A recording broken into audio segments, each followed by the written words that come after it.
ভালুকার নাম সর্বস্ব মড়কে ভেজাল সয়াবিন তেল বাজারজাত করছে এক শ্রেণীর অসাধু ব্যবসায়ী। অস্বাস্থ্যকর পরিবেশে পাম তেল মিশিয়ে বিএসটিআইয়ের লোগো জালিয়াতির মাধ্যমে এসব তেল বাজারজাত করা হচ্ছে, যা জনস্বাস্থ্যকে হুমকির মুখে ফেলছে। দ্রুত এসব কারখানার বিরুদ্ধে প্রশাসনের আইনি পদক্ষেপ দাবি করেছেন স্থানীয়রা। খোলা তেল আমরা জানি অনেক ক্ষতিকর, কারণ এটার মধ্যে অনেক ধরনের কেমিক্যাল মিশানো হয়। মানুষের শরীরের দেহের অনেক ক্ষতি হয়। খোলা তেল খাওয়ার পরে ফ্যামিলি সহ যখন মানুষের দেহ আস্তে আস্তে, এটা তো কেমিক্যাল জাতীয় একটি অনেক মেডিসিন মিশায়া তারপর ব্র্যান্ডের লোগো বসায়া এটা মানে ব্যবহার করে। আমাদের বাঁচতে হলে এসব খাওয়া যাবে না। আর আমি এই দেশের নাগরিক হিসেবে একটা বলতে চাই যে দেশের প্রশাসনের কাছে এইসব বিষয়ে যেন একটু ভালো পদক্ষেপ নেই। খোলা তেল আমরা জানি অনেক ক্ষতিকর, কারণ এটার মধ্যে অনেক ধরনের কেমিক্যাল মিশানো হয়। মানুষের শরীরের দেহের অনেক ক্ষতি হয়। খোলা তেল খাওয়ার পরে ফ্যামিলি সহ যখন মানুষের দেহ আস্তে আস্তে, এটা তো কেমিক্যাল জাতীয় একটি অনেক মেডিসিন মিশায়া তারপর ব্র্যান্ডের লোগো বসায়া এটা মানে ব্যবহার করে।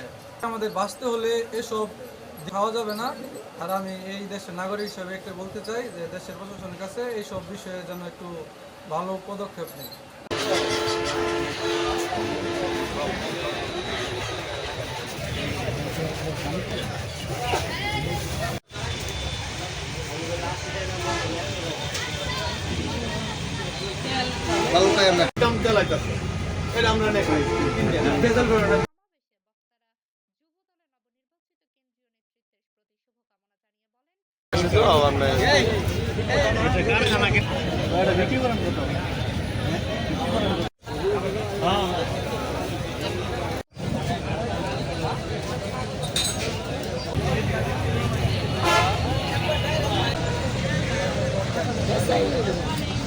কোন কোম্পানি?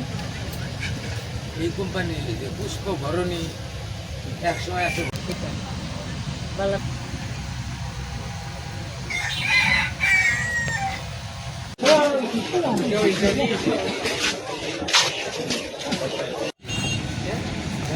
পাম তেল না সয়াবিন?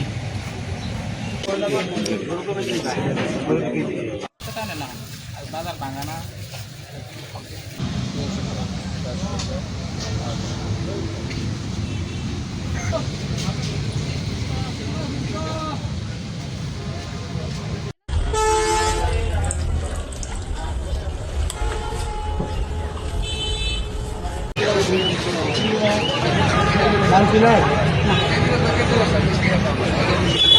খোলা তেল তো যেমন যারা খাইবার চা তারা তো এটা অবশ্যই একটু খারাপ থাকবে, কিন্তু দামই তো দুই রকম। হ্যাঁ, মানুষ একটু কম পা এই বললে নেই, এর ছাড়া মানুষের জন্য স্বাস্থ্যের জন্য ক্ষতিকর হইতে পারে। হয় এইটাই কারণ খোলা তেল ব্র্যান্ডের তেল আছে সেটা বেচুক, ভালো কোম্পানিটা বেচুক, সমস্যা নাই তো আমাদের। ডাক্তার মোহাম্মদ মাসুদ পারভেজ, আবাসিক মেডিকেল অফিসার, বালক উপজেলা স্বাস্থ্য কমপ্লেক্স। তো আজকে আপনারা যে বিষয়টা আমাদের সামনে নিয়ে আসছেন, এই বিষয়টা অত্যন্ত গুরুত্বপূর্ণ। খোলা তেল কোনো অবস্থাতে খাওয়া উচিত না। খোলা তেল খাওয়ার পরে আমাদের শরীরে অনেক রকম অসুবিধা হতে পারে। তেলগুলো খাওয়ার পরে আমাদের যে ধরনের সমস্যা বেশি হয়, বদ হজম হতে পারে, গ্যাস্ট্রিক আলসার হতে পারে।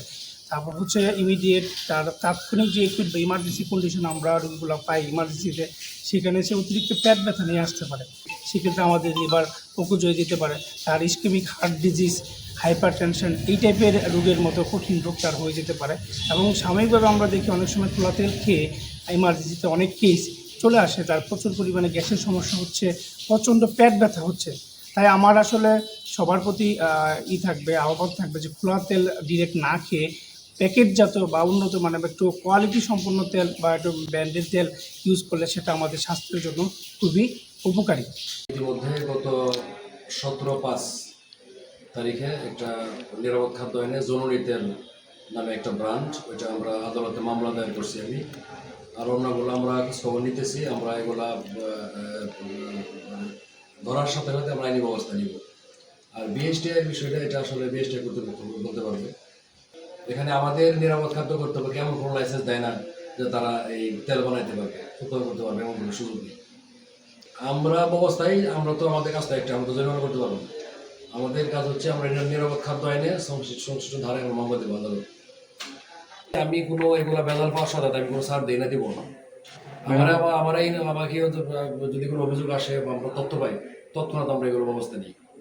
এসকোর বিষয়টা আমরা আমাদের নলেজে আছে। এটা হলো আমরা এসকোর যখন আমরা খবর পাইছি তখন আমরা এসকোর যে উৎপাদন যে একটা মালিক তারা আমরা ডাকে আনছিলাম। তখন সে কিছু পেপার উপস্থাপন করছে যে তার বেস্ট এগুলো তার প্রক্রিয়াধীন, এটুকু আমরা জানি। কিন্তু তার যখন আমাদের আসছিল তখন তার মালা উৎপাদন তেমন হয় নাই।